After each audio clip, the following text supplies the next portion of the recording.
श्रीमात्रे पित्रे चरणकमलेभ्यो नमः।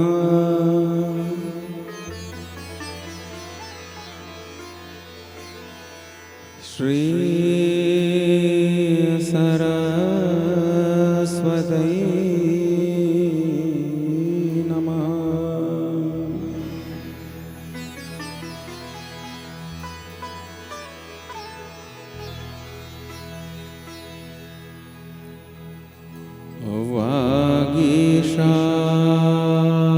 वागीशायस्य वदने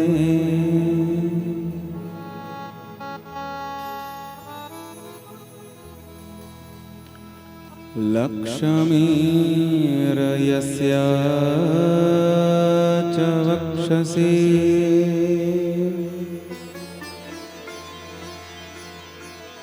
यस्यास्ते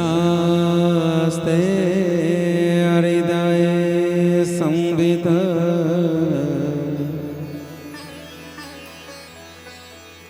तं नरसिंह अहं भजे।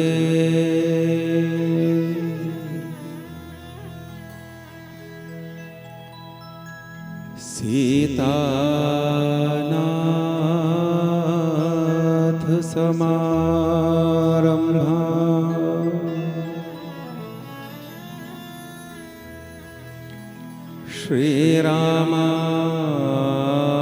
श्रीरामानंद मध्यमा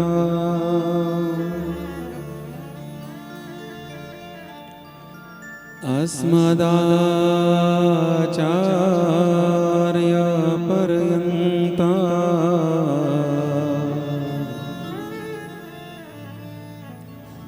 वन्दे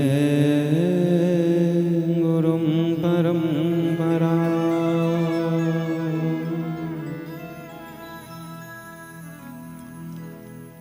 आइए हनुमान विराजिए कथा कहूँ मतिनुसार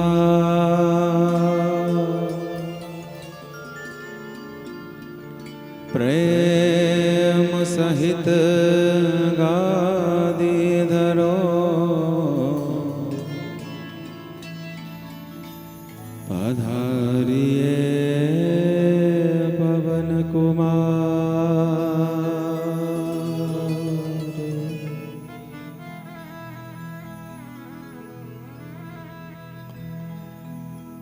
या देवी सर्वभूतेषु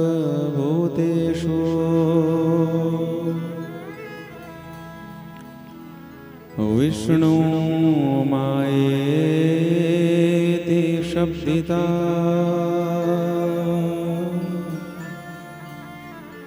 नमस्तस्यै नमस्तस्यै नमस्तस्यै नमो नमः।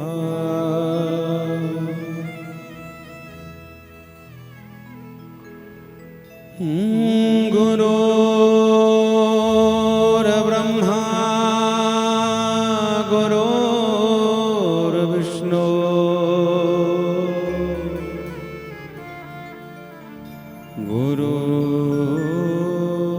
गुरुर्देवो महेश्वर।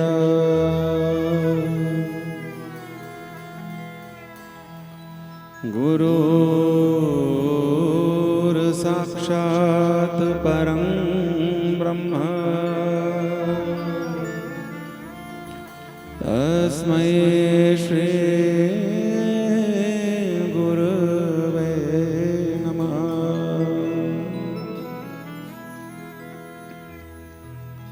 जो जन आए गुरु शरण में और बैठ करे अरदास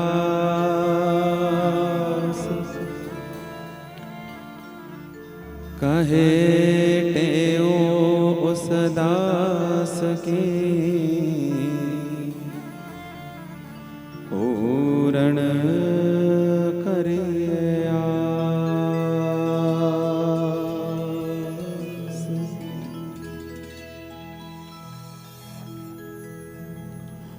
बोलिए श्री सद्गुरुदेव भगवान की। माता पिता के चरणों की। श्रीमद् भागवत महापुराण की। श्री बजिया जी महाराज की। श्री नैना मैया की। संतोषी मैया की। बाबा बालकनाथ की। श्री ग्राम देव कुल देव इष्ट देवी देवताओं की। श्री सिद्धिदात्री मैया की। बगला मुखी मैया की। गीता गंगा गौ गायत्री तुलसी मैया की। भारत माता की। सत्य सनातन धर्म की। सब संतन की। सब भगतन की। जय जय श्री राधे। जय जय श्री राधे। जय जय श्री राधे श्याम।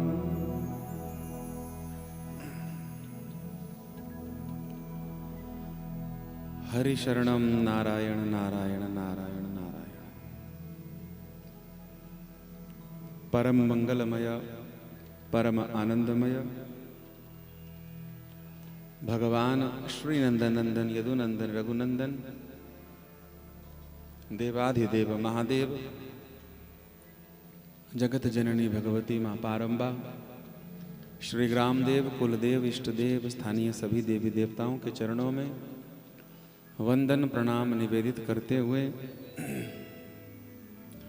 पावन श्रीमद् भागवत महापुराण के इस मंगलमयी साप्ताहिक महाआयोजन के पावन उपलक्ष्य में उपस्थित आप सभी शर्मा परिवार और उपस्थित सभी श्रोता बंधुओं को पावन व्यासपीठ और दास की ओर से सर्वप्रथम करबद्ध जय श्री राधे जय श्री कृष्ण।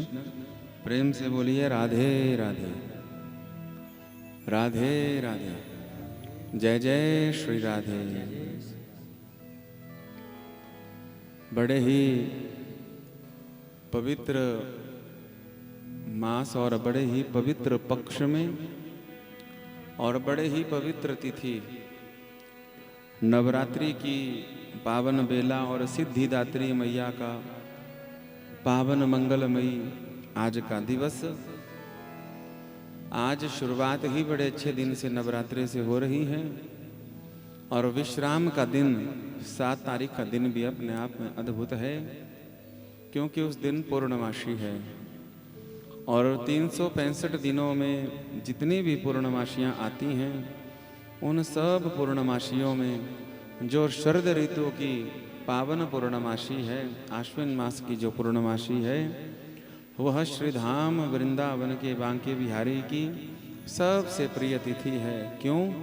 क्योंकि उसी पावन मंगलमयी तिथि में हमारे श्री रास बिहारी बांके बिहारी जी ने गोपियों के साथ आनंद का महारास किया था और इसी आनंद महारास की पावन तिथि पर यह कथा विश्राम भी पाएगी।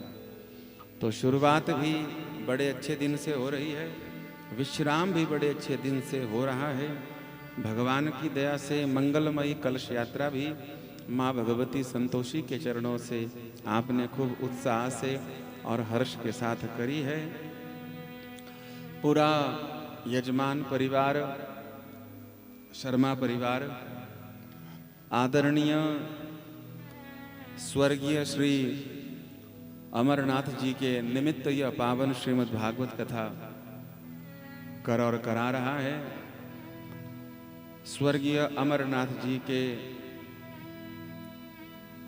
भाई आदरणीय ईश्वरदास शर्मा जी तथा उनकी धर्मपत्नी अंजना शर्मा जी तथा अमरनाथ जी के सुपुत्र राजीव भैया, संजीव भैया और सुरेश कुमार शर्मा जी अपने पिता के निमित्त, अपने भाई के निमित्त यह मंगलमयी आयोजन कर रहे हैं और विशेष रूप से इस पूरे परिवार के मुखिया होने के नाते श्री अमरनाथ जी की धर्मपत्नी श्रीमती सोमा देवी जी मुख्य यजमान के रूप में इस पावन यज्ञ के यजमान बने हुए हैं। मंगलमयी कथा का संकल्प जब घर में हो जाता है, पीढ़ियों में कोई एकाध ऐसा निकलता है जिसके मन में यह संकल्प आता है कि हमारे घर में कोई यज्ञ हो, हमारे बुजुर्गों के निमित्त यज्ञ हो, जिन माता और जिन पिता का दिया हुआ शरीर हम भोग रहे हैं, जिन माता और पिता के दिए हुए संस्कारों से जीवन आगे बढ़ रहा है, जिन माता की छाती का दूध और खून पसीने से बच्चे बड़े होते हैं, जब कभी उन बच्चों के मन में ऐसा भाव आता है कि निसंदेह हमको अपने दिवंगत आत्माओं के लिए जो पितृलोक में बैठे हुए हैं, पिता के रूप में, दादा के रूप में, दादी के रूप में, माता जी आदि के रूप में, उनके निमित्त हम कुछ यज्ञ घर में करें। और विशेष रूप से भागवत तो कलयुग का सबसे बड़ा यज्ञ है पितरों के लिए। तो संकल्प भी मन में जिसके ऐसा आता है, तो उसी दिन से पितृलोक, अपने पितृलोक से उस परिवार को, उस संकल्पकर्ता को जिसके मन में यह भाव आया था, उसको आशीर्वाद देने लग जाते हैं। इस परिवार पर भी भगवान की कृपा हुई है। धन संपदा तो बहुत है कलयुग में, लोगों के पास बहुत है, लेकिन अपनी जमीन जायदाद, भोग विलास, घर परिवार में उलझा रहता है और विचार करते रहते हैं कि करेंगे करेंगे, देखेंगे, हो जाएगा, अभी तो बहुत समय है, आदि आदि बातें। लेकिन सारी उम्र निकल जाती है, पर अपने हाथ से एक चावल का दाना भी किसी को हम निमित्त नहीं कर पाते। तो मैं जरूर कहूँ कि इस परिवार पर कृपा हुई है और सब परिवारी जन, सभी बेटा भी और भाई भी, भाभी भी, पत्नी भी, बच्चे भी, सब पीढ़ियाँ मिलकर बैठ करके इस मंगलमयी आयोजन में तन से, मन से, धन से तत्पर हैं। तो सर्वप्रथम आपके घर में साक्षात भगवान भागवत जी विराजमान हुए हैं। तो पूरे शर्मा परिवार को इस पावन यज्ञ की शुरुआत की मंगलमयी बधाई हो, बधाई हो, बधाई। आइए वाणी को शुद्ध करें, पवित्र करें। कलयुग में भगवान का नाम और कलयुग में भगवान का कीर्तन सर्वश्रेष्ठ माना गया है। कथा का समय प्रतिदिन 1 से 4 है। आज विलंब हो गया कलश यात्रा आदि में, पूजन आदि हेतु में, लेकिन फिर भी जितना कर समय आज का बचा है उसमें शुरुआत हम कर देंगे और लगभग 4 सवा 4 बजे तक आज की मंगलमयी कथा को विश्राम दे करके फिर आरती करेंगे। उससे पूर्व आइए मनवाणी को पवित्र करें, भगवान के नाम को गाकर, भगवान के कीर्तन को गाकर के, कीर्तन से और नाम से अंतःकरण शुद्ध होता है। जिनके निमित्त ये कथा हो रही है वो स्वयं कथा नहीं सुनेंगे, उनके परिवारी जन जो यहाँ बैठे हैं, जो उनका अंश है, वो जब कथा सुनेगा तो वही कथा उन तक पहुँचेगी महाराज जी। इसलिए हमारा और आपका यह कर्तव्य है कि हृदय में कोई और अन्यथा बात ना आ जाए, और अगर है भी तो हम उसको बाहर निकाल करके भगवान को अपने हृदय में बिठा करके, जिनके निमित्त कथा हो रही है उनको हृदय में बिठा करके भगवान से मंगलमयी प्रार्थना करें कि उनको भगवान का धाम मिले, भगवान के चरणों में सेवा मिले, मुक्ति मिले, और यह जो परिवार है इस परिवार को उन्नति मिले, बुराइयों से ये बचा रहे, क्लेश आदि से दूर रहे और इनके जीवन में, इनके बच्चों के भविष्य में हमेशा आनंद रहे और ऐसे शुभ शुभ मंगल कार्य इस घर परिवार और जीवन में होते रहें। ये जहाँ पर भागवत जी विराजमान हो जाते हैं वो धाम ही बन जाता है। कौन सा धाम? बोले श्री धाम वृंदावन बन जाता है। तो भागवत जी विराज गए हैं, हमारा मन भी श्री धाम वृंदावन की ओर लगे। ऐसे मंगल भाव से प्रेम से भगवान नाम गाएं, चतुराई चालाकी को छोड़ें, अहंकार अभिमान की बातों को त्याग करें, ईर्ष्या घृणा इनको भी दूर रखें। जब तक कथा में बैठे हैं, बोला हुआ कुछ बात स्मरण हो रही हो, कोई बात जो है तो खराब लगी हो, उन बातों का त्याग करके कथा के पंडाल में केवल एक भाव, हम भगवान के हैं और भगवान ही हमारे हैं।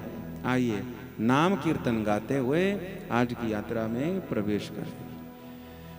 बोलिए वृंदावन बिहारी लाल की, श्री राधा वल्लभ लाल की, श्री आनंद कंद भगवान की जय।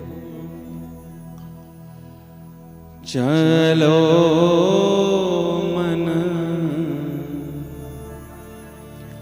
वृंदावन की ओर,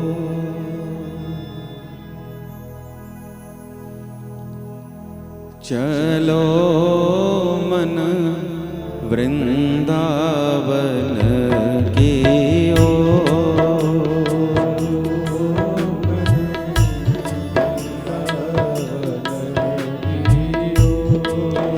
चलो मन वृंदावन की ओर,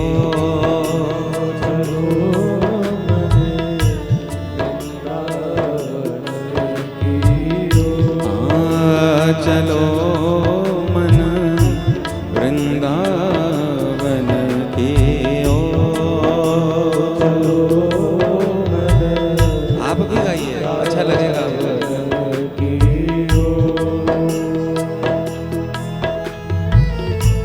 वृंदावन की ओर,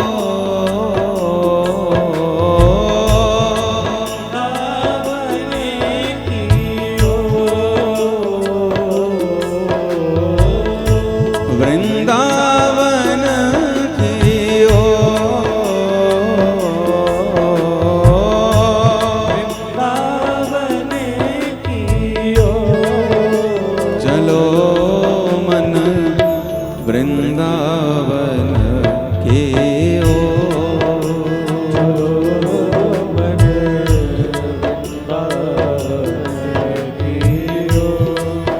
चलो मन वृंदावन की ओर, चलो वृंदावन बिहारी लाल की।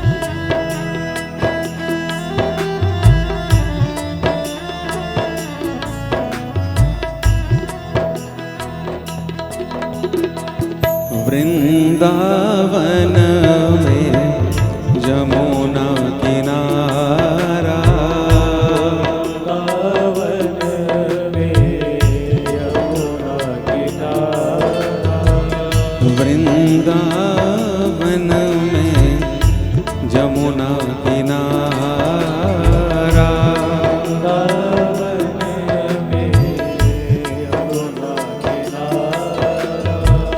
नाचत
राधा रानी।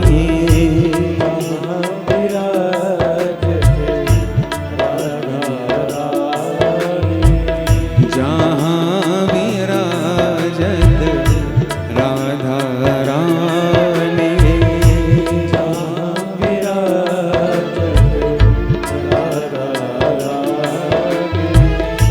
नटवर नंद किशोर,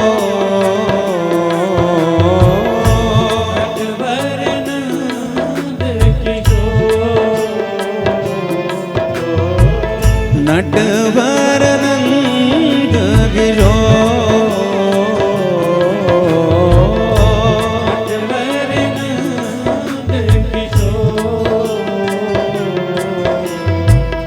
जहाँ विराजत राधा रानी।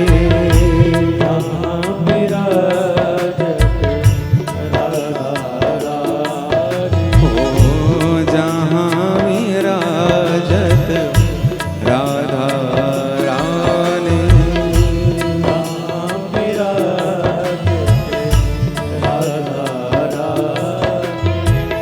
नटवर नंद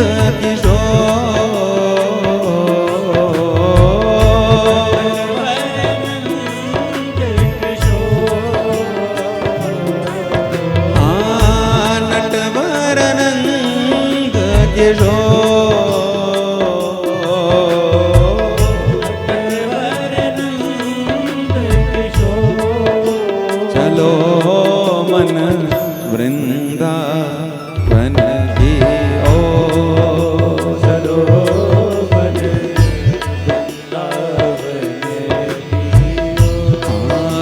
चलो मन वृंदावन की ओर।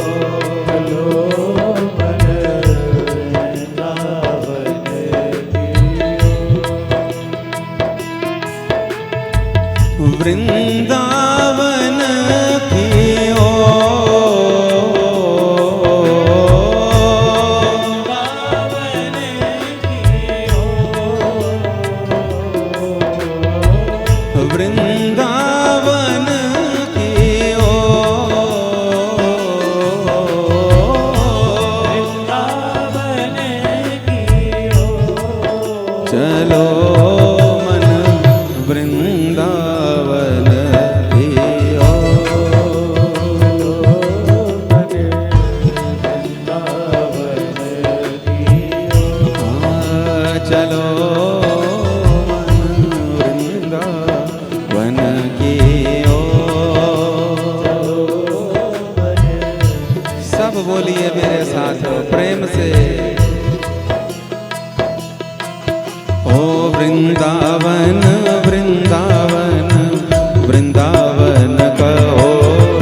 सद्गुरुदेव भगवान की, माता पिता के चरणों की जय जय श्री राधे, जय जय श्री राधे, जय जय श्री राधे।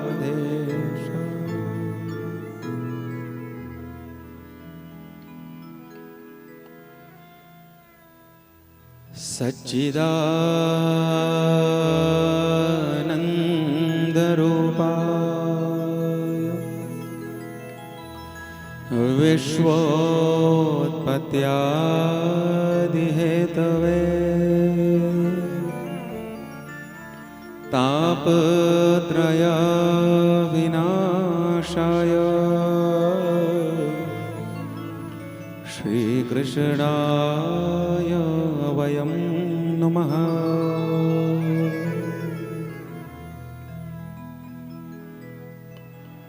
भगवान की मंगलमयी कथा श्रीमद् भागवत महापुराण जहां भी प्रारंभ होती है तो सबसे पहले दिन भगवान का परिचय करवाया जाता है।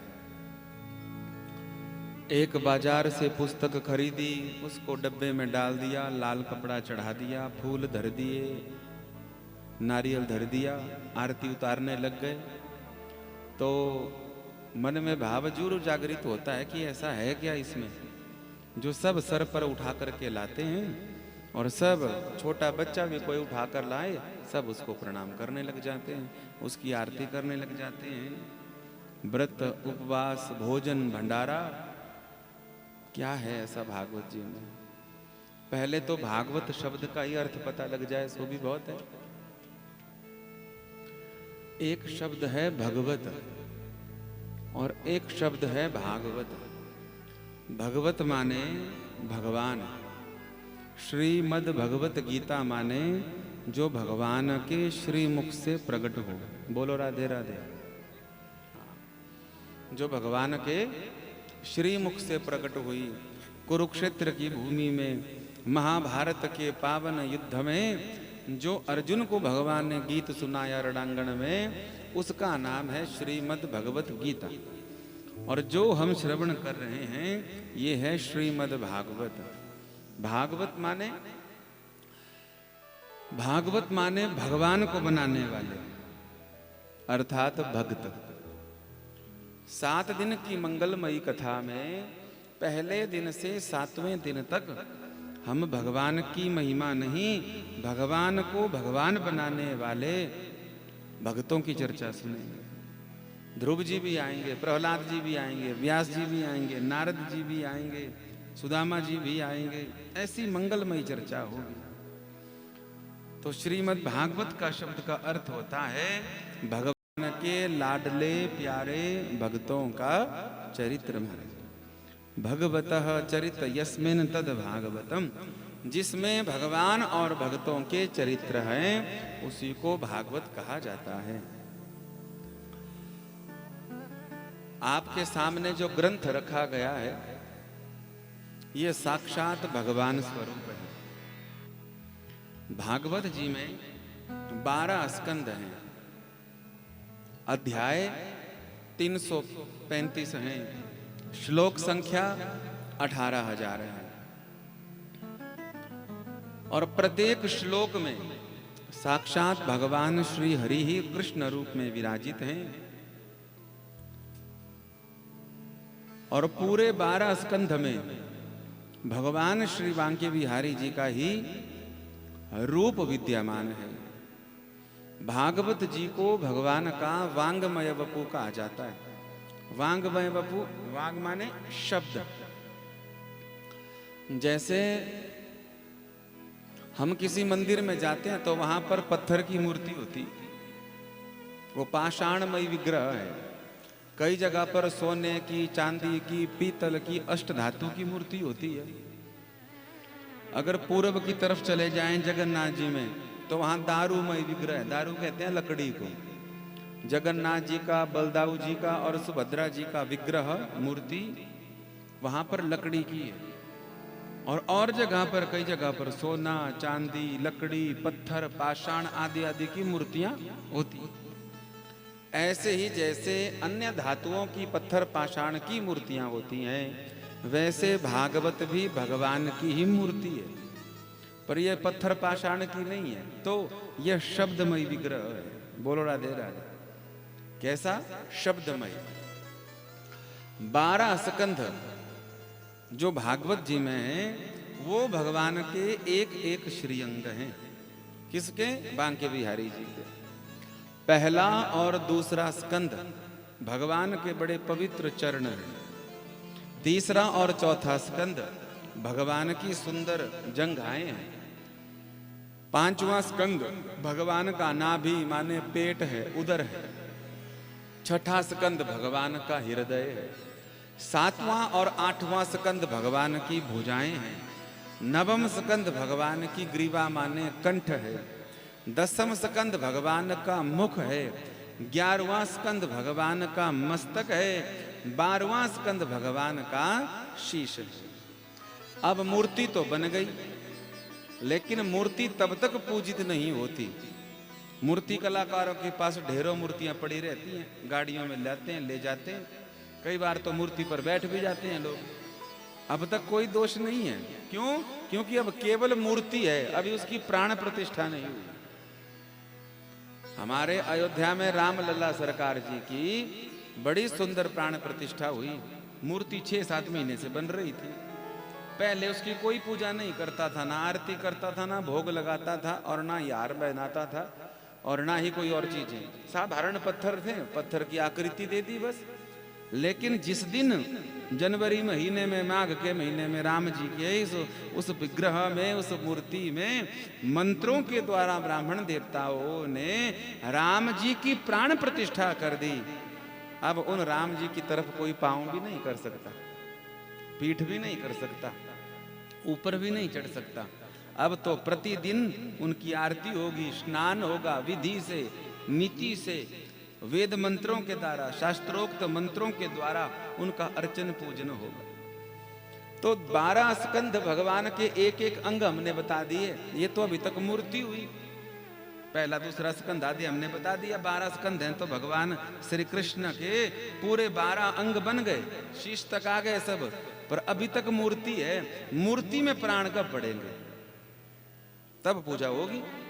बोले भागवत रूपी जो भगवान का शब्दमयी विग्रह है, मूर्ति है, उसमें 12 स्कंद भगवान के अंग है, और उसमें साक्षात सर्वेश्वरी श्री राधा रानी बरसाने वाली ही प्राण प्रतिष्ठित हैं। बोलो भगत वत्सल भगवान की। तो भागवत का प्रत्येक जो काला काला अक्षर है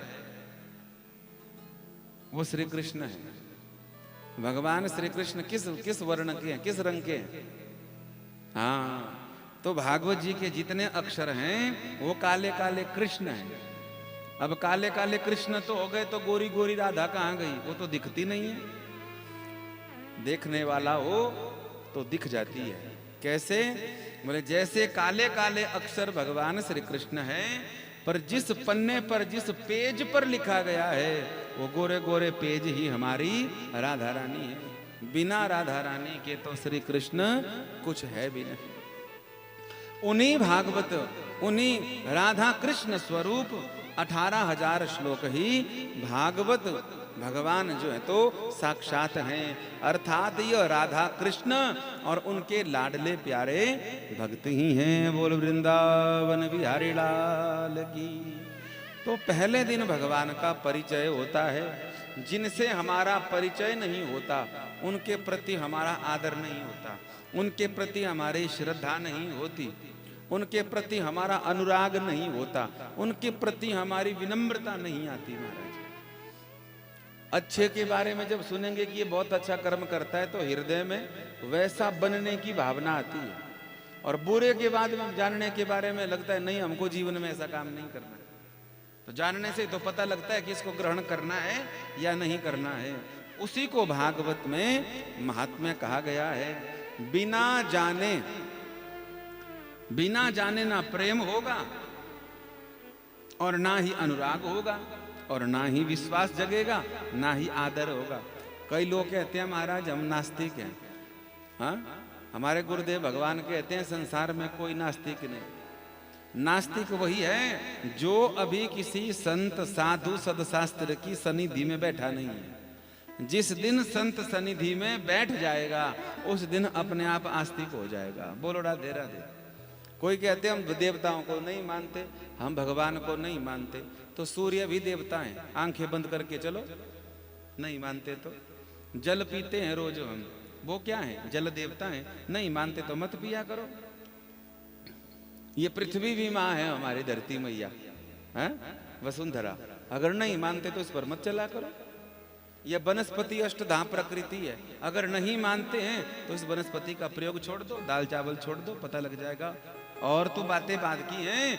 अगर आपको लगे, हमको लगे कि हम नास्तिक हैं, हम भगवान को देवी देवताओं को नहीं मानते हैं, तो श्वास प्रति श्वास जो वायु भीतर बाहर आ रही है वो साक्षात वायु देव ही हैं। उसको लेना बंद कर दो, वहीं पर पता लग जाएगा कि हमें आस्तिक है कि।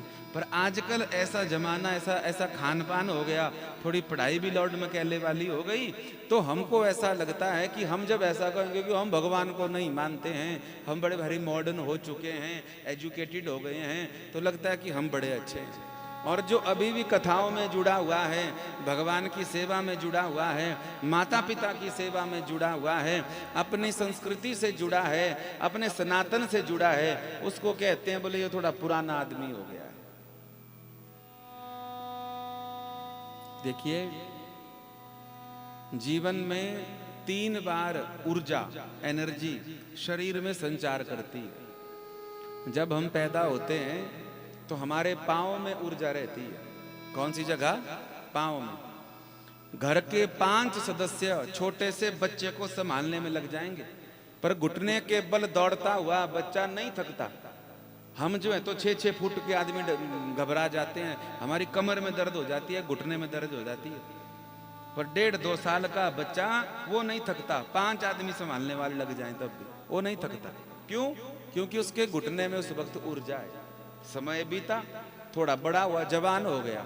जवान हुआ तो जो पाँव की ऊर्जा, एनर्जी थी वो बुद्धि में चली जाती है, और बुद्धि में गई तो नए नए विचार, नई नई प्लानिंग, ये कर देंगे पापा जी, वो कर देंगे माता जी, ये कर देंगे, वो कर देंगे, ऐसा कर देंगे, वैसा कर देंगे। इतना ज्यादा सोच विचार करता है हर बात पर, हर बात पर। और जब बुद्धि में ऊर्जा आती है तो एक भी अच्छा विचार नहीं आता, उल्टे विचार ज्यादा आते हैं। समय बीतता है, समय जो ऊर्जा पाँव में थी वो बुद्धि में चली गई। जब पाँव में थी तो पाँव नहीं थकते थे, जब बुद्धि में चली गई तो बुद्धि सोच सोच कर थकती नहीं थी, और किसी को हम मानते ही नहीं थे। लगता था कि अकल में हम ही सबसे ज्यादा हैं, बाकी तो बस है ही नहीं कुछ भी। समय बीता, जीवन में तीसरा चरण आया बुढ़ापा, और ऊर्जा जो पहले पाँव में थी फिर बुद्धि में गई, आज वह ऊर्जा हमारे जीभा पे चली गई। बोलो राधे राधे। कहाँ चली गई? हाँ, बूढ़े आदमी के कान भी बैठ जाएंगे, घुटने भी बैठ जाएंगे, खाया पिया भी नहीं जाएगा, देखा भी नहीं जाएगा, पर मजाल है जुबान चुप हो जाए तो, पर सुनने वाला कोई नहीं है। बोलो राधे राधे। आपकी मुस्कुराहट बता रही है कि हम ठीक बोल रहे हैं। हाँ जी, ये नहीं सुरेश भैया? हाँ, हैरानी की बात है, ये कथा कई महीने पहले तय हुई है। हम हरियाणा में थे, सरदूलगढ़ में थे, पंजाब के लास्ट बॉर्डर में, हिसार के पास। तब इस कथा का चयन हुआ, बातचीत हुई, सब कुछ हुआ।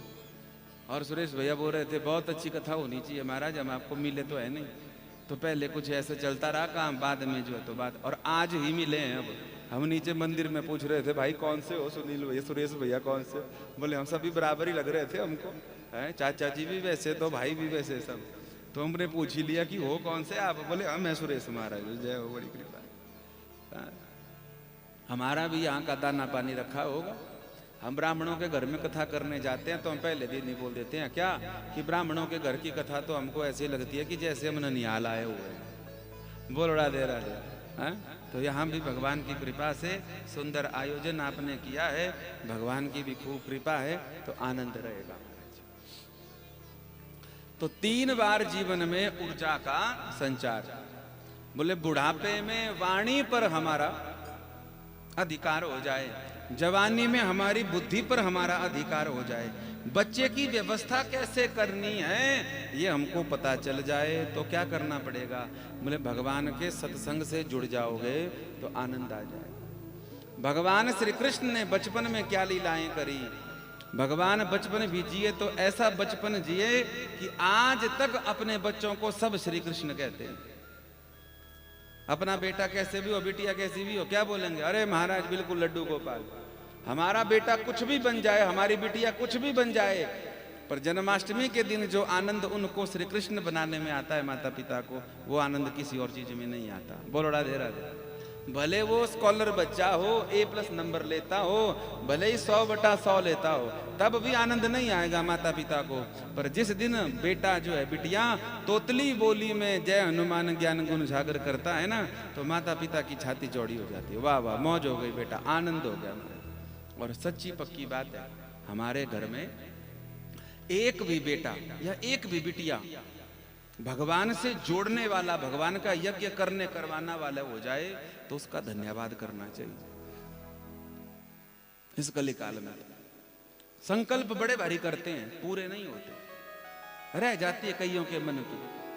हमारे छोटे से जीवन के अनुभव में, कथा की इस यात्रा में हमने बहुत लोगों को देखा, मन में रह गई। समर्थवान लोग, बलवान लोग, सब कुछ उनके पास खूब, लेकिन मन की बात मन में रह गई। जब चले गए तो उसके बाद घर वाले पछताते रह गए, अपने हाथ से एक दाना नहीं कर पाए। आप सब भाग्यशाली, हम बोल रहे हैं इस बात को। ना जाने कौन कौन लोग किस बहाने से आएंगे, मनुष्य रूप में ही नहीं, पशु पक्षी के रूप में भी आ सकते हैं, किसी ना किसी रूप में तो आएंगे। और मैंने आपसे कह दिया, आप यहां पर बैठेंगे तो आपको लगेगा कि आप जो है तो अपने नाम से जाने जाते हैं, वो शरीर यहां बैठा है, पर निसंदेह आपके भीतर, प्रत्येक पुत्र के भीतर उनका पिता ही बैठा होता है। प्रत्येक पुत्र के भीतर उनका पिता ही बैठा हुआ होता है। आप भगवान की कथा आनंद से सुनेंगे, आलस्य रहित होकर सुनेंगे, प्रेम से सुनेंगे, तो निसंदेह आपके पिता की अनुभूति आपको होने लग जाएगी। वो दुखी हैं कि प्रसन्न है, ये अनुभूतियां आपको आपके नेत्र बताने लग जाएंगे। कोई नहीं बताएगा आपको ऐसा कि कथा अच्छी हुई कि बुरी हुई, आपका अंतःकरण बताएगा, आपके नेत्र आपको बता देंगे। औपचारिकता करने बैठ जाओगे मुंह दिखाने के लिए, तब तो भगवान मालिक है, पर हृदय से बैठेंगे तो निसंदेह आपको 7 दिन में आनंद मिल जाएगा। बड़ी सुंदर बात है परिचय में भगवान के। क्या कहा है?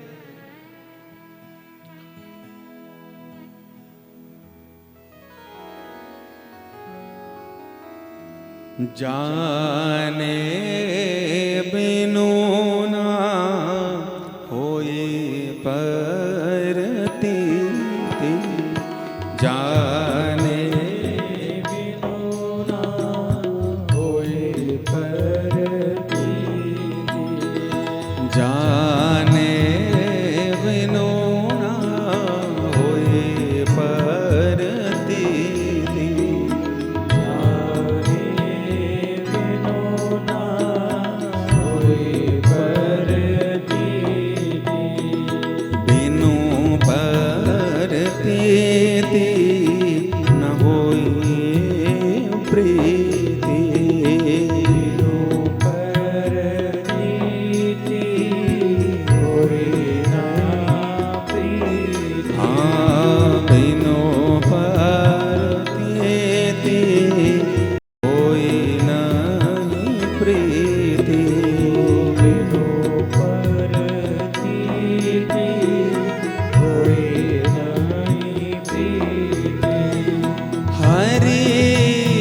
कथा के अधिकारी, हरि कथा के अधिकारी, हरि कथा के अधिकारी, हरि कथा के अधिकारी।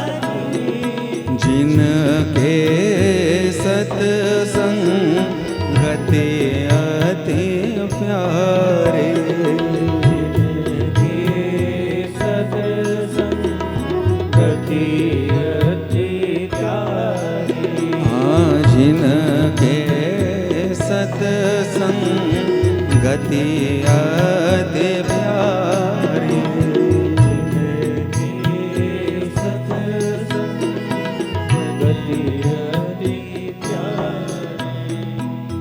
जाने बिनु ना होए परिचय। बिना जानकर क्या पता लगेगा कौन कैसा है, कैसे पता लगेगा? इसीलिए पहले दिन महात्म्य है, और महात्म्य का श्लोक बड़ा सुंदर है। सच्चिदानंद रूपाय विश्वोत्पत्त्यादि हेतवे तापत्रय विनाशाय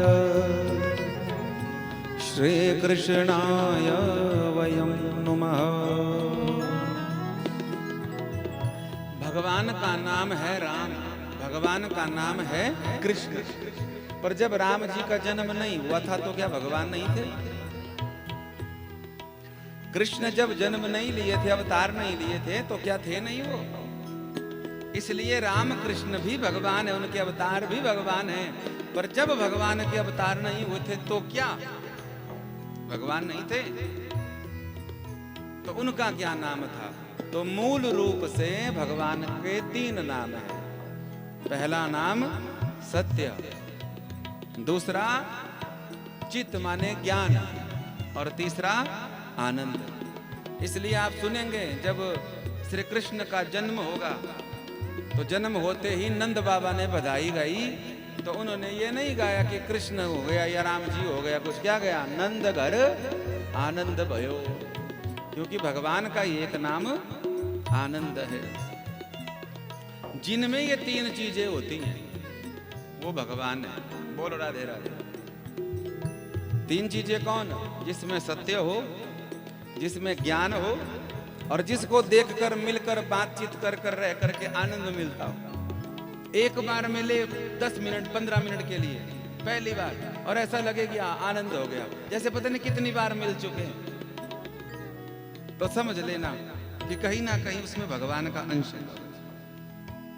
3 गुण माता जी में हो, सत्यता भी हो, ज्ञान भी हो, मुझे क्या करना है क्या नहीं करना है, हित अहित, और तीसरा आनंद भी हो।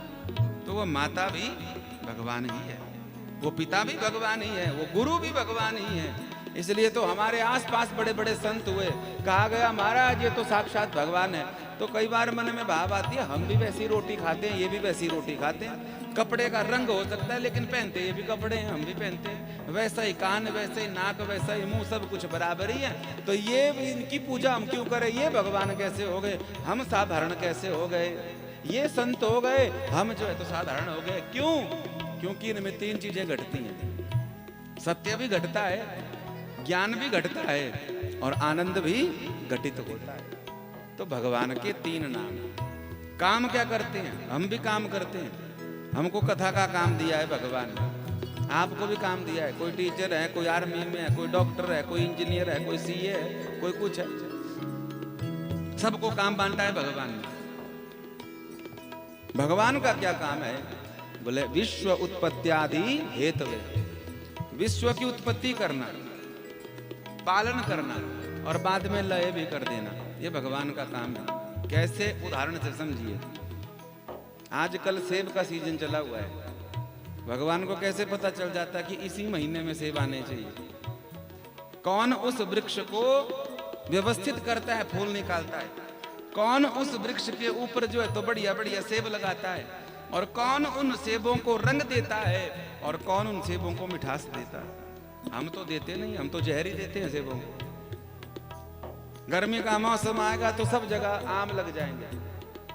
कौन जो है तो याद करवाता है आम के वृक्ष को कि भाई टाइम हो गया, हाँ चलो फूल निकालो, चलो इसके ऊपर आम लगाओ। और कौन सी जगह पर लंगड़ा आम लगना है, कौन जगह पर हाफूज लगना है, ये कौन बताता है? ये सब बुद्धि से परे के विषय हैं। कहते हैं कि विज्ञान बड़ी आगे तरक्की कर गया। एक विज्ञान पढ़ने वाले आदमी को पूछो कि वृक्ष के पत्ते हरे क्यों होते हैं? वृक्ष के पत्ते, छोटी सी बात है, वृक्ष के पत्ते हरे क्यों होते हैं? तुरंत जवाब दे देगा वो विज्ञान वाला पढ़ा हुआ बालक बालिका। क्या कहेंगे? महाराज इसमें क्लोरोफिल होता है। हाँ जी अन्ना जी, यही होता है ना। हाँ, अच्छा फिर अगला प्रश्न करो, क्या महाराज क्लोरोफिल क्यों होता है? तो फिर सब ही करेंगे बस। विज्ञान अभी तक यहीं तक पहुंचा हुआ है और ज्ञान बहुत आगे की बात है बाबा जी। आज भी विज्ञान ने जो चीजें बनाई है तो तुरंत बोलता है हमने चंद्रमा की खोज कर ली, हमने मंगल की खोज कर ली, हमने फलाने ग्रह की खोज कर ली, हमने फलाने ग्रह की खोज कर ली। खोज उसी चीज की होती है जो पहले से होती है। तो होती है तो बनाई किसने? उस बनाने वाले का नाम ही श्री कृष्ण है, बनाने वाले का नाम ही नारायण है। ऐसी सूक्ष्मता केवल सनातन में है। आपको किसी मुल्ला मौलवी के पास नहीं मिलेगी ये चीज, किसी बाइबल में नहीं मिलेगी ये चीज महाराज जी। ये सब चीजें कोई 500 वर्ष पहले आई हैं, कोई 1000 वर्ष पहले आई। आज भी सब मजहबों का जो मूल है, आधार है, वो सनातन ही है। और कुछ लोग आज भी अलग होकर के सनातन को मानते हैं महाराज जी। कुछ बिगड़ी संतानें भी होती हैं जो माँ बाप से बिलग भी हो जाती हैं, बिलग होकर कहती हैं हमारे माँ बाप ही नहीं है। तो कई पंथ मजहब निकल गए हैं ऐसे, वो बिगड़ी हुई संतानें हैं। बाकी मूल रूप से सब सनातनी ही थे महाराज जी। बोलो राधे राधे। तो नाम हो गया सतचित आनंद, काम हो गया उत्पत्ति पालन और लय। उत्पत्ति भी करते हैं, पालन भी करते हैं, समय आने पर लय। मारते नहीं है, मारते नहीं है, लय कर देते हैं, मिला देते हैं। किस चीज में मिलाते हैं? हमारा शरीर 5 चीजों से बना है। हमको समझ आ जाए ना ये चीज, तो किसी के जानने का हमको दुख कभी नहीं होगा। पर मुश्किल है, काम बड़ा भारी। 5 चीजों का कर्जा, 5 चीजों का लोन है। चाहे कोई मानने वाला हो चाहे नहीं मानने वाला हो, 5 चीजों का लोन इस शरीर को है। कौन 5 चीजें गोस्वामी जी ने लिखी हैं। बड़ी सुंदर बात महाराज जी, क्या लिख रहे हैं?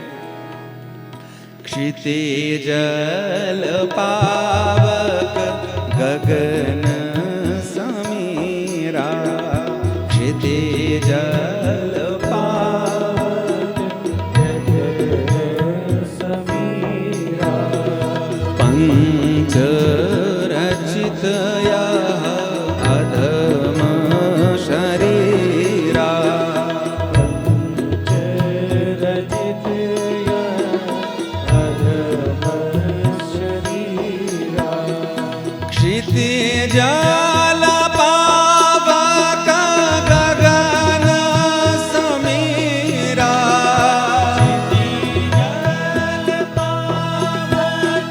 गगन समीरा, क्षितिज जल पावक गगन समीरा,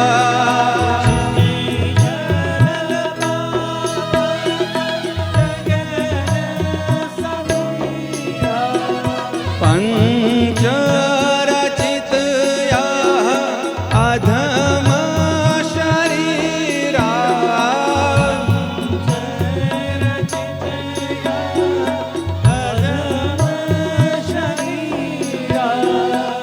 पंच रचित यह अधम शरीरा, पंच रचित पंच रचित यह अधम शरीरा,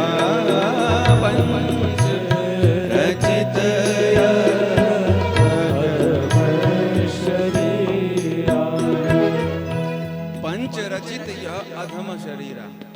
5 चीजों का लोन इस शरीर को। कौन कौन सी? क्षिति धरती का लोन है, जल लोन है, पावक अग्नि का, क्षिति जल पावक गगन आकाश और समीरा वायु। ये 5 चीजों का लोन है। इसलिए जब हम मर जाते हैं ना तो हम बोलते तो हैं कि मर गए, पर होता नहीं है ऐसा। भूमि वाला जो भाग है वो राख बनकर भूमि में चला गया, कर्जा चुकता हो गया। और लोन लिए होंगे तो मर जाएंगे तो कौन देगा किस्तें, तो झगड़ा पड़ेगा। लेकिन भगवान का जो कर्जा लिया हुआ है हमने, ये रॉ मटेरियल शरीर के जो लिया है वो भगवान अपने आप ले लेते हैं। कोई कर्जा चुकाए बिना जा नहीं सकता। पृथ्वी में विलीन हो जाएगी। हम मर जाते हैं तो उसके ऊपर पानी चढ़ाया जाता है, कहते हैं हड्डियों को धो दो, हड्डियों को प्रवाह कर दो। क्यों? वो जल का हिस्सा है, उसका लोन है। जो वायु भाग है वो भी चला जाता है। जो अग्नि का भाग है वो जल करके अग्नि मैया ले लेती है। और जाता कहां है? सब आकाश मंडल में। तो बचा क्या? अगर ये पता लग जाए और इस पर विश्वास हो जाए, किसी को तो ज्ञान का आ गया संसार में, ये अवस्था ही परमहंसों की अवस्था है। अगर ये अवस्था आ जाए तो फिर किसी के जाने का दुख नहीं होगा। और सच्ची बात भी है, बहुत कम लोग किसी के जाने के अभाव में रोते हैं। बहुत कम लोग ऐसे हैं, कोई चला जाता है तो अभाव में रोते हैं। कुछ लोग तो इसलिए रोते हैं कि सब रोते हैं तो रोना ही पड़ेगा। और कुछ लोग इसलिए रोते हैं, क्या? अगर वो होते तो ये कर देते, अगर वो होते तो ये कर देते। माने अपने स्वार्थ के लिए सब रो रहे हैं। भैया जी, सच्ची सच्ची बात है, हमसे इस संसार में कोई प्रेम नहीं करता। हमारे पास जो है प्रभु जी, हमारे पास जो है सब उसी से प्रेम करते हैं। और हमसे बैर भी किसी का नहीं है। हमारे पास जो है ना, उसी से बैर है। देश के यशस्वी प्रधानमंत्री आदरणीय नरेंद्र मोदी जी, कोई नहीं आगे पीछे। माता जी थी, वो भी चली गई, साक्षात भगवती थी। आज सिद्धिदात्री का दिन है, नवरात्रि का, तो मुझे स्मरण हो रहा। सबको पता है कि वो कितना अच्छा काम कर रहे हैं, लेकिन फिर भी कुछ लोग जो है तो स्वार्थ के कारण उनको भी अपना बैरी समझते हैं। जबकि वो व्यक्तिगत रूप से किसी के वो प्रधानमंत्री हैं, निर्णय ले रहे हैं। इसलिए पाकिस्तान के भी दो दुश्मन बन गए हैं, बांग्लादेश के भी दुश्मन बन गए हैं, कई कट्टरपंथियों के भी विरोधी हो गए हैं महाराज जी। जबकि व्यक्तिगत दुश्मनी थोड़ी है किसी से, पर वो मंत्री पद पर हैं, वो प्रधानमंत्री हैं, निर्णय ले रहे हैं, इसलिए उस पद से उनको समस्या है महाराज। याद रखना इस बात को। हमारा कोई दोस्त नहीं, हमारा कोई मित्र नहीं। हमारे पास जो होता है उसी से दोस्ती होती है, उसी से मित्रता होती है, उसी से जलन होती है, उसी से बैर भावना भी आती है। जिसके पास कुछ नहीं होता, जय जय भी होती है ना, तो हमारे पास जो उसी की जय जय होती है। अगर कुछ नहीं होगा तो हमसे 4 गुना उम्र वाला भी होगा, हम तब भी उसको तू तड़ाक में बात करेंगे। और उसके पास कुछ समर्थता होगी, कोई हुनर होगा, कोई कला होगी, कोई प्रारब्ध होगा, तो छोटे से बच्चे को भी दुनिया प्रणाम करती है। बोलड़ा दे रहा, ये पक्की बात। तो 5 चीजों का जो कर्जा है उसको निभाना है। भगवान की पावन चर्चा हम कर रहे हैं कि भगवान क्या करते हैं। आज की कथा में हम यही चर्चा करेंगे कि भगवान कौन है, क्या काम करते हैं। नाम हो गया सतचितानंद, काम हो गया उत्पत्ति पालन लय, तो बड़ी अच्छी बात है। आप सब पढ़े लिखे विद्वान हैं, आपके मन में हो सकता है, सबके नहीं, पर किसी एक के मन में आए कि पंडित जी हमको क्या करना है भगवान का नाम जान के, और हमको क्या जानना है कि भगवान क्या काम करते हैं। आप तो सीधी सीधी बात बताओ कि हमारे काम कैसे आएंगे भगवान। हमारी बुद्धि जो है ना सबकी, खान पान के हिसाब से, संग के हिसाब से, पढ़ाई लिखाई के हिसाब से हमारी बुद्धि व्यापारी बुद्धि हो गई है। कैसी? व्यापारी बुद्धि। इसलिए जो भी हम काम करते हैं तो फायदा ढूंढते हैं पहले। तो प्रश्न उठता है कि हमारे लिए भगवान क्यों उपयोगी हैं। तो इसी श्लोक के 3रे चरण में कहा गया भगवान क्या करते हैं। बोले तापत्रय विनाशाय। 3 प्रकार के ताप हैं हमारे जीवन में, माने कष्ट हैं, दैविक, दैहिक और भौतिक। सरल भाषा में तो तन से दुखी, मन से दुखी और धन से दुखी। चौथा दुख हो किसी को तो बता दो, कोई हो विद्वान तो। ढूंढने पर आज तक नहीं मिला। 2025 में कितने लोग आ गए, मर गए। बड़े बड़े आइंस्टाइन आए महाराज जी, बड़े बड़े जेम्स एडिसन आए, बड़े बड़े विलियम फुटॉन आए, पर आज तक चौथा दुख नहीं बता पाए। हमारा स्वभाव है सनातनियों का, हम अंग्रेजों से बड़े जल्दी प्रभावित होते हैं। पढ़ाया जाता है सुकरात के बारे में, एडिसन के बारे में, आइंस्टाइन के बारे में पढ़ाया जाता है। महाराज वो सारी सारी रात ट्यूबलाइट के नीचे बैठते थे, ट्यूबलाइट पर बैठ बैठ के, नीचे बैठ बैठ के सारी रात पढ़ाई करते थे। ओ हम भी प्रभावित हो जाते हैं, बच्चे भी प्रभावित हो जाते हैं, नौजवान छोकरे छोकरियां। क्या ओ महाराज आइंस्टाइन नहीं पढ़ेंगे अब तो महाराज, ओ अरे हमारे खोपड़ा कहाँ गया है। क्या कहते हैं, आइंस्टाइन ट्यूबलाइट के नीचे बैठ करके महाराज हम सारी रात पढ़ता रहता था। वो हमारे खोपड़े में ये समझ नहीं आती थी कि जो आदमी सारी रात ट्यूबलाइट के नीचे बैठकर पढ़ रहा है, सारा दिन करता क्या था। बोलो राधे राधे। हैं? सारा दिन क्या हुआ था, सारा दिन सोया, और रात को जो है तो एक बार पढ़ लिया तो फोटो डाल दिया, महाराज रात को पढ़ता था। एक की बात नहीं कर रहा हूं, सब की बात कर रहा हूं। रात बनाई ही सोने के लिए है और दिन बनाया है कर्म करने के लिए। जब ये उल्टा पुल्टा काम किया, सोने के समय में जागे, जागे के समय में सो गए, तभी हमारा आपका सबका शरीर रोगों का घर बना है। अंग्रेजों से प्रभावित होने की आवश्यकता नहीं है। हमारे सनातन ने 3 दुख बताए जीवन में, चौथा दुख कोई नहीं है। पहला दुख तन का, जितना मर्जी पैसा दे दो 10 साल नहीं मिलेंगे, 10 दिन नहीं मिलेंगे, अरे 10 मिनट नहीं मिलेंगे। लगाओ जितना मर्जी दिमाग, तन से दुख।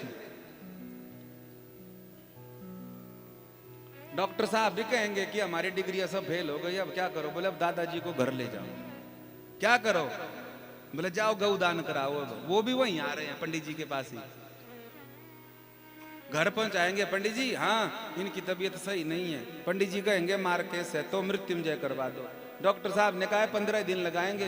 भगवान की कृपा हो गई, ब्राह्मण देवता का कुछ लेना देना रह गया था, यज्ञ अनुष्ठान हुआ। जो बड़े बड़े एम्स नहीं कर पाए, जो बड़े बड़े अपोलो नहीं कर पाए, जो बड़े बड़े लीलावती अस्पताल नहीं कर पाए, वो जो है तो मृत्युंजय ने काम कर दिया। और बुजुर्ग महाराज 10 साल तक बिल्कुल तंदुरुस्त।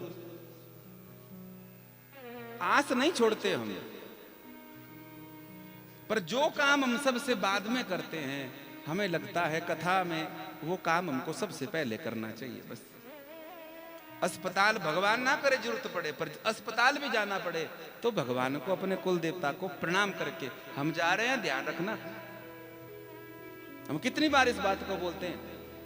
ऑपरेशन करवाने भी अस्पताल जा रहे हो, छोटा सा ही क्यों ना हो, तो भगवान को प्रणाम करके जाओ। जाकर क्या होगा, बोले जैसे अस्पताल पहुंचेंगे तो वहां आपको डॉक्टर नर्स नहीं मिलेंगे, तो उनके रूप में भगवान ही मिलेंगे। जो काम 4 दिनों में होगा वो 4 मिनट में हो जाएगा। आपको लगा रहेगा कि पर्ची वाले लाइन में थे, हमारा नंबर सबसे पहले। कई तो कह देंगे हमारा ऑपरेशन हुआ उसके बाद मशीन ही खराब हो गई। ये सब चीजें होंगी महाराज। हमारे सनातन में तो ये सच्ची परंपरा थी। कपड़ा नया आता, आभूषण नया आता, भोजन की थाली बनती तो सबसे पहले भगवान को अर्पण होती। बुजुर्ग माताओं ने गौ माताएं रखी होती थी, गौ माता बछड़ा देती थी, तो जो लाल पीला दूध है उसके बाद जो प्रथम दूध घर को आता था, उससे जो घी मक्खन निकलता था, वो सबसे पहला घी मक्खन भी देवता जी को चढ़ता था। आजकल तो गाय का हिस्सा भी, कुत्ते का हिस्सा भी, पड़ोसी का हिस्सा भी, बस मिल जाए तो आ जा, और वो सब भीतर जा रहा है, बीमारी के रूप में निकल रहा है।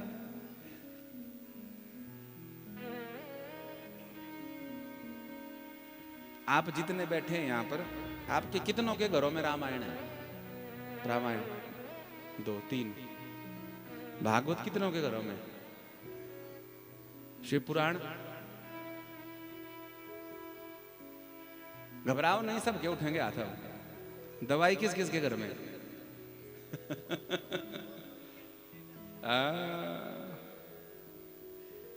जगह खाली मिलती है ना, तो फिर कुछ ना कुछ भरी जाता है उसमें।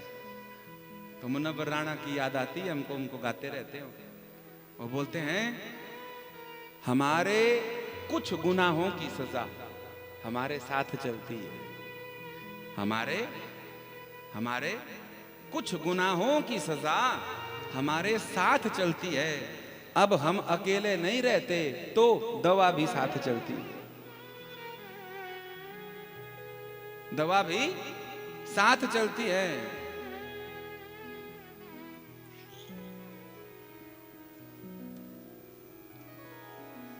संकट में जीवन फंसता है, चाहे तन का हो, चाहे मन का हो, चाहे धन का हो, भगवान का स्मरण किया जाता है तो मंगल होता है। तन की समस्या फंस गई तो भी भगवान का मनन करते हैं। मन दुखी है, किसी को बता नहीं सकते, सब कुछ है लेकिन फिर भी परेशान है चित्त, तो कहां सुकून मिलता है? भगवान के चरणों। अच्छा, तन भी ठीक, मन भी बहुत बढ़िया, पर धन से समस्या है। क्या समस्या है धन से? एक समस्या यह है कि धन है ही नहीं, पढ़ाई लिखाई की है, नौकरी नहीं मिल रही है, यह भी समस्या है, पर यह छोटी समस्या है। धन ना होना यह छोटी समस्या है। ज्यादा समस्या यह है कि जिसके लिए बचपन लगा दिया, पढ़ पढ़ के थक गए, मोटे मोटे चश्मे लग गए, खूब इकट्ठा कर लिया, 4 बजे उठ करके पढ़ाई की, एग्जाम दिए, टेस्ट क्वालिफाई किए, पता नहीं कहां कहां नौकरी में डोलते रहे, किस किस मंत्री की डांट खाते रहे, ना जाने किस किस ऑफिसर ने परेशान किया।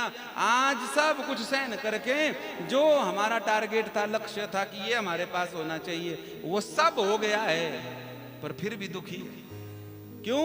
बोले खाते में तो भरा पड़ा है पर खाने को नहीं मिलेगा। क्या होगा? बोले सब छोड़कर जाना पड़ेगा। अब लगाओ डिग्रियां, अब लगाओ दिमाग। इसलिए मैं कह रहा हूं इस परिवार को, यह परिवार भाग्यशाली है। आप अपनी नेक कमाई का कुछ हिस्सा भगवान के निमित्त लगा रहे हो। भले ही बहाना पंडित जी का हो, उनके जाने का हो, उनके निमित्त भागवत की कथा हो रही है, लेकिन फिर भी आप भाग्यशाली हो। आप अपनी कुछ नेक कमाई का हिस्सा भगवान के निमित्त अर्पण कर रहे हो। कईयों के रह गए ऐसे, कमाने आए थे, ढेर लगा रहा बस। एक कुंभ में संत कहते थे कि खाया पिया वो अंग लगा, खाया पिया वो अंग लगा, दान दिया वो संग लगा, और बाकी जो बचा वो जंग लगा। और ऐसा ही हो रहा है आज। हम तो सबको बोलते हैं कि पता नहीं बचपन से अब तक किस किस के हाथ के जन्मदिन खाए होंगे, किस किस के विवाह में गए होंगे, किस किस की पार्टियों में गए होंगे, पता नहीं किस किस नाम से क्या क्या खाया होगा दाल चावल के बहाने। और दाल चावल के बहाने पता नहीं उन्होंने कमाया कैसे, तो एक तरह का पाप ही खा रहे थे। तो जाते समय कम से कम जीवन से रुखसत जब होवे, शरीर छोड़े, तो कोई बोझा ना रह जाए, इसलिए निमित्त हो जाए कि कुछ अर्पण कर दिया जाए। बोले राधा वल्लभ लाल की। तो नाम काम और हमारे लिए भगवान क्यों उपयोगी हैं, ये बात कह दी गई। कोई भी तन मन धन से दुख पड़ता हो तो भगवान की शरणागति ही आनंद देती है, ऐसा संत शास्त्र भी कहते हैं और अनुभवी भी कहते हैं। तो एक प्रश्न उठा, क्या?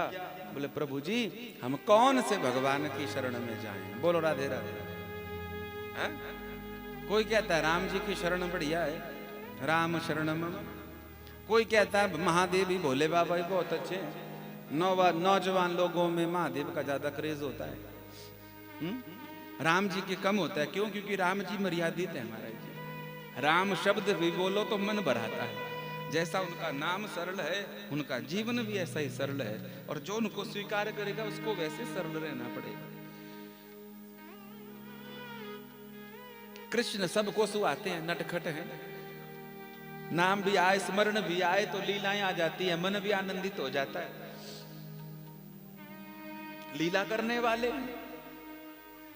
तो पूछा गया कि हम किसकी शरण में जाएं, किसकी शरण में जाएं? आपसे एक निवेदन करें भगवान महादेव की खूब आराधना आप करोगे तो उसका फल क्या है? उसका फल ही भगवान महादेव की आराधना करके भगवान शिव का लोक नहीं मिलेगा, तो भगवान महादेव की आराधना करके भगवान राम और भगवान श्री कृष्ण की सेवा मिलेगी। हृदय में बचपन से ही उनके प्रति प्रेम होगा, अनुराग होगा। और राम और कृष्ण जो हरि हैं, अगर इनकी आराधना इस जन्म में करी होगी तो निसंदेह अगर पुनः जन्म हुआ तो जन्म से ही हम महादेव के भक्त होंगे। माने हरि और हर सनातन के दो आधार हैं, मूल तत्व एक है। जैसे एक सिक्के में हेड और टेल बोलने को दो हैं, पर हैं तो एक ही, कीमत तो एक ही है। ऐसे ही हेड और टेल हैं हरि और हर। हरि से भगवान के अवतार हुए, राम हुए, कृष्ण हुए, व्यास हुए, नारद हुए, सनकादिक हुए। और जो हर हैं महादेव, उनसे हनुमान जी हुए, भैरवनाथ आदि हुए, दधीची आदि हुए, नंदी आदि हुए, ये सब। और यही हमको और आप सबको पूजने चाहिए। इसके अलावा ये जो नए मशरूम की तरह भगवान प्रकट कर रहे हैं, इनको प्रणाम करना चाहिए। इनका कोई आधार नहीं है धरती पर अस्तित्व। ये तो खरपतवार की तरह है, 4 दिन आएंगे, 5वें दिन चले जाएंगे महाराज। हरि और हर की सेवा ही सबसे श्रेष्ठ है महाराज। भगवान श्री कृष्ण की सेवा क्यों? क्योंकि भगवान श्री कृष्ण बचपन भी जिए, जो हम कह रहे थे चर्चा, ये आज की कथा की आखिरी बात भी हम विराम कर देंगे। भगवान श्री कृष्ण का बचपन अगर आप देखिए तो कोई नहीं बोलेगा अपने बच्चे को कि ये राम जी की तरह लग रहा है। सब कहेंगे महाराज कान्हा है, ये तो कृष्ण है महाराज जी, ये तो यशोदा के लाला की तरह लग रहा है। बोलो राधे राधे। बहुत कम ऐसे हैं जो रामनवमी पर अपने बच्चे को राम बनाते हैं, कृष्ण जन्माष्टमी पर बिटिया को भी कृष्ण बना देते हैं। तो बचपन भी ऐसा जिया कि आनंद करा उन्होंने। और जब युवान भी हुए, 14 वर्ष तक मथुरा रहे, तो उस मथुरा में भी उन्होंने विद्या अध्ययन किया। सांदीपनी जी के आश्रम में गए महाकाल भगवान के चरणों में पढ़ने, और इतना योग्य खुद को बना दिया कि अपनी गुरु माता, जिनका पुत्र डूब करके मर गया था, गुरु दक्षिणा में अपनी गुरु माता को, मरे हुए पुत्र को जीवित करके दे दिया। ये पढ़ाई का प्रताप है। इसलिए मैं सबको कहता हूं कि विद्या अध्ययन करो। सिर्फ दूसरे को ठगने के लिए विद्या नहीं है, दूसरे को लाभ देने के लिए विद्या है। विद्या ददाति विनयम। तो 14 वर्ष तक मथुरा का काल भगवान का संस्कारी होकर के अपने आप को विद्वान और विद्यावान बनाने में चला गया। और उसके बाद जब अनुभव की बारी आई तो पांडवों के साथ रह करके ढाल बन गए महाराज जी पांडवों की। नारायणी सेना, अक्षौहिणी सेना, 100 भाई, दुर्योधन, दुशासन आदि बड़े बड़े कृपाचार्य, बड़े बड़े कर्ण महाराज जी, बड़े बड़े पितामह भीष्म सामने युद्ध करने के लिए खड़े हो गए। पांडवों का बाल बांका नहीं होने दिया। ढाल बन करके अपने अनुभव का प्रयोग किया, अपनी सिद्धता का, अपने बुढ़ापे का प्रयोग किया। और उस अनुभव को 700 श्लोकों की गीता जी बनाकर अर्जुन के कान में जो है तो व्यवस्थित कर दिया। इन 3 रूपों में जब कृष्ण का दर्शन होगा तब आपको खूब आनंद आएगा। केवल माखन चोर तक सीमित नहीं, केवल रास बिहारी तक सीमित नहीं, ये तीनों पक्ष श्री कृष्ण के। इसलिए भगवान गर्ग मुनि जी गर्ग संहिता में भगवान श्री कृष्ण को पूर्ण अवतार नहीं कहते, वो परिपूर्णतमा अवतार कहते हैं श्री कृष्ण को। ऐसा अवतार दूसरा कोई नहीं है। इसलिए भागवतकार ने महात्म्य के शुरू में भी कहा, क्या बोले, श्री कृष्णाय वयम नमः। ऐसे श्री कृष्ण को, श्री माने हमारी राधा रानी और कृष्ण हमारे ठाकुर जी, ऐसे राधा कृष्ण इनको हम प्रणाम करते हैं। ये सदा सर्वदा हम पर अपना अनुग्रह आशीर्वाद बना कर के रखें। बोलिए राधा वल्लभ लाल की। श्री राधा वल्लभ लाल गोपाल, मन रखियो अपने चरण। हम चाहे पढ़ रहे हों, चाहे पढ़ा रहे हों, चाहे बुढ़ापा काट रहे हों, पर मांगना सबको यही चाहिए, श्री कृष्णाय वयम नुमः। हर अवस्था में, देश में रहें, परदेश में रहें, विदेश में रहें, पर आपका स्मरण हमको हमेशा बना रहे, हमारा अंतःकरण सदा वृंदावन वास करे, हमारी वाणी सदा आपका गुणानुवाद करती रहे, हमारे कान सदा आपके और आपके भक्तों का गुणगान श्रवण करते रहें। बोलिए राधा वल्लभ लाल की। आप भी ऐसी भावना मांग लीजिए ठाकुर जी से। आज पहला दिन है, नवरात्रि विश्राम कर रही है, सिद्धिदात्री मैया का आज दिन है। आज तो नवरात्रि वाली मैया भी लुटाती है, हमारे ठाकुर जी भी लुटाते हैं।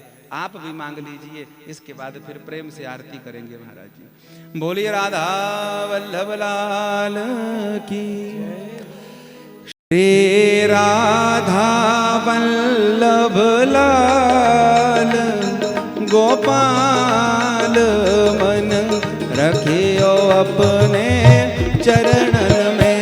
श्री राधा वल्लभ लाल गोपाल मन रखियो अपने चरणन में। श्री राधा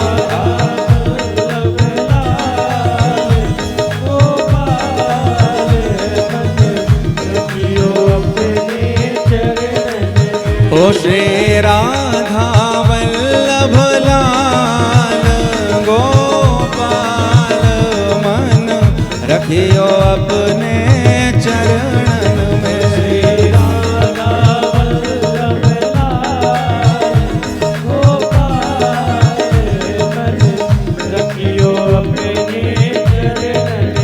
ओ मन रखियो अपने चरणन में, तन रखियो श्री वृंदावन में। रखियो अपने चरणन में, तन रखियो श्री वृंदावन में। मन रखियो अपने चरणन में, तन रखियो श्री वृंदावन में। रखियो अपने चरणन में, तन रखियो श्री राधा श्री राधा श्री राधा वल्लभ लाल गोपाल मन रखियो अपने चरणन में। श्री राधा वल्लभ लाल गोपाल राधा वल्लभ लाल की।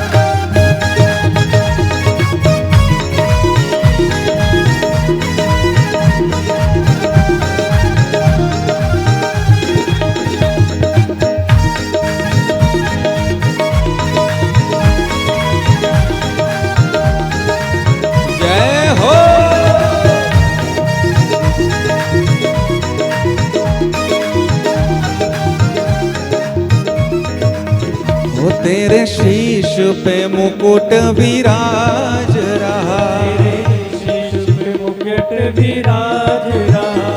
कानों में कुंडल साज रहा, कानों में कुंडल साज रहा। तेरे शीश पे मुकुट विराज रहा, शीश पे मुकुट विराज रहा। कानों में कुंडल साज रहा और तेरे गले तेरे गले वैजंती माल गोपाल मन रखियो अपने चरणन में।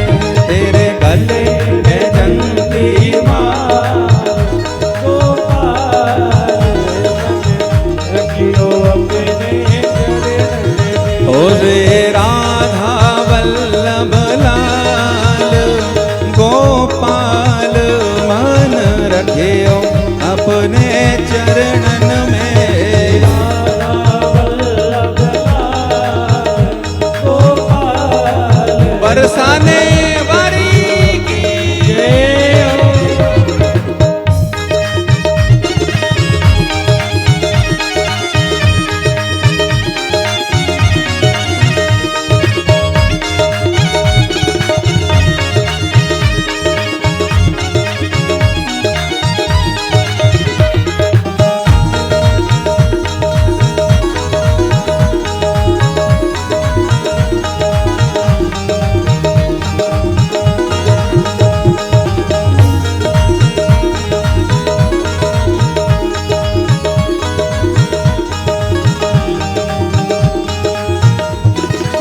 ओ तेरे हाथ में लकुटिया साज रही, हाथ में लकुटिया साज रही, पैरों में पायलियां बाज रही, पैरों में पायलियां बाज रही, तेरे हाथों में लकुटिया साज रही, हाथ में लकुटिया साज रही, पैरों में पायलियां बाज रही, और तेरी मुरली, तेरी मुरली करे है निहाल, गोपाल मन रखियो अपने चरणन में।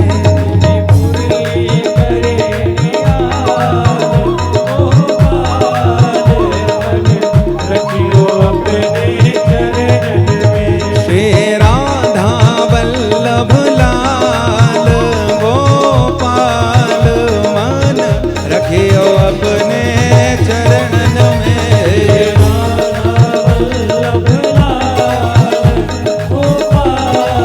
थोड़े थोड़े हाथ ऊपर करके प्रेम से ओ राधे राधे राधे राधे श्री राधे राधे श्री राधे राधे वृंदावन में बरसाना में ओ नंदगांव में आनंद गांव में गोवर्धन में यमुना जी में परिक्रमा में गोपेश्वर में ओ बांके बिहारी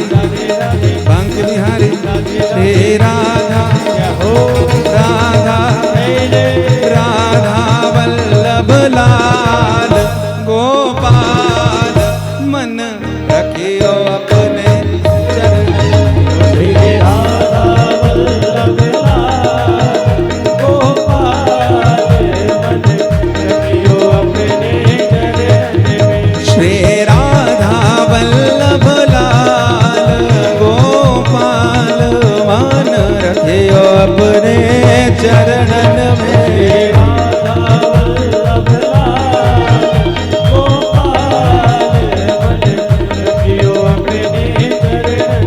ओ मन रखियो अपने चरणन में, मन रखियो अपने चरण में। वृंदावन बिहारी लाल की जय, सद्गुरुदेव भगवान की जय, माता पिता के चरणों की जय, भागवत भगवान की जय, सभी देवी देवताओं की जय, जोर से बोलिएगा हम सब पहाड़ियों की जय, हम सब पहाड़ियों की जय, जय सिया राम, जय सिया राम। नमः पार्वती पतये हर हर हर महादेव। हाँ, मन में बसा कर तेरी मूर्ति, मन में बसा कर तेरी मूर्ति, हाँ मन में बसा कर तेरी मूर्ति, में बसा कर तेरी मूर्ति, ओ तारो कन्हैया तेरी आरती, तारो कन्हैया तेरी आरती, ओ तारो कन्हैया तेरी आरती, तारो कन्हैया तेरी आरती।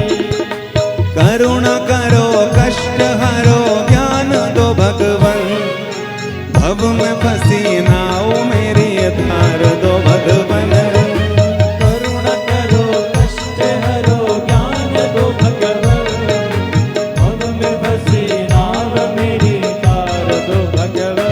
हाँ करुणा करो कष्ट हरो ज्ञान दो भगवन, भव में फंसी नाव मेरी तार दो भगवन, करुणा करो कष्ट हरो ज्ञान दो भगवन, भव में फंसी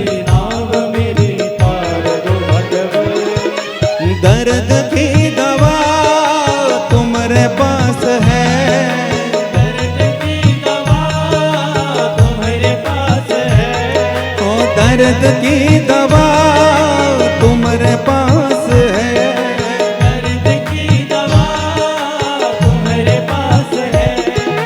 जिंदगी दया की है भीख मांगते, जिंदगी दया की है भीख मांगते। मन में बसा कर तेरी मूर्ति, मन में बसा कर तेरी मूर्ति, हाँ मन में बसा कर तेरी मूर्ति, मन में बसा कर तेरी मूर्ति। ओ तारो कन्हैया तेरी आरती, ओ तारो कन्हैया तेरी आरती। मांगू तुझसे क्या मैं सोचूं भगवन, जिंदगी जब नाम तेरे कर दे अर्पण हो।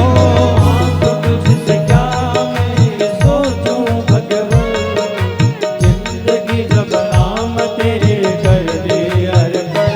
हाँ मांगू तुझसे क्या मैं सोचूं भगवन, जिंदगी जब नाम तेरे कर दे अर्पण।